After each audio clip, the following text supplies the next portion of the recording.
Obi-Wan Kenobi was probably one of the worst things we've ever seen happen to Star Wars. It's pretty bad. People fell away from Star Wars at different points, at different times. For some people, Last Jedi was the last straw. But I think for a lot of people, Obi-Wan Kenobi was the last straw for them. You know, an era that hadn't been destroyed by Disney got completely and utterly gutted. The show was terrible. Nearly everything about it was bad. The character they introduced in Reva that had no reason to be there. All around, it was a complete and total disaster. So most people have, assumed there's not going to be an Obi-Wan Kenobi season 2, despite the fact that Ewan McGregor has actively been asking for one for over a year now. Well, Ewan McGregor kind of took it to a new level, actually. And this is actually at Orlando MegaCon. He was up on stage and he pled with fans. He was begging them to send mail, to send emails, to let Disney know that they're hungry for Obi-Wan Kenobi season 2. Star Wars lead Ewan McGregor makes desperate plea.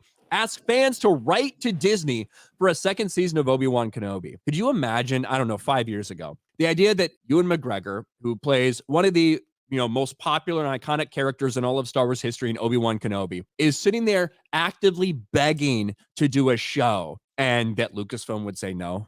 5 years ago, could you believe that would have happened? No, not at all. The thing is I don't think he needs the money. Obviously, they don't pay that well over at Lucasfilm. And I want to share this real quick. If you want to see Ewan McGregor at a Comic-Con, it's $250 for an autograph. If you bring your own poster or action figure, it's $300. They call that a premium item. And if you want to get a photo, it's $250. And his lines are like his lines are massive. There's a lot of money going in there just to meet Obi-Wan Kenobi. So I don't think it has anything to do with money, but you wonder if Lucasfilm went to him like, I don't know if Kenobi 2 is in the works. See what the fans think, or maybe he was just saying that to get a cheap pop. Maybe the interview wasn't going that well and everyone looked kind of bored. And he's like, let me say something real quick to kind of get it. It's not the first time he's talked about it, though. He's mentioned it multiple times that he wants to do a season 2, that Lucasfilm's really not interested. It was a nightmare. It was a disaster. And the thing is, if they do a season 2, they have to have Reva in it. You can't not have Reva in it. And the one thing that I find more interesting than anything else from this is that what a difference a year or two makes. Because it wasn't that long ago that Ewan McGregor was helping out Lucasfilm label people racist for not liking the show. Right? Ewan McGregor calls out racist trolls bullying Moses Ingram.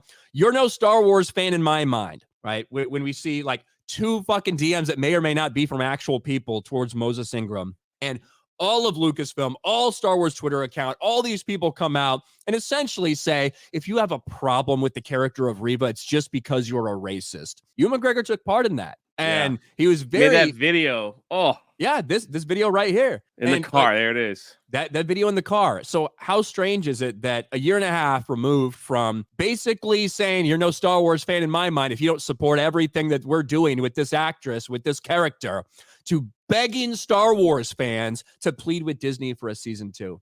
It's funny how that works.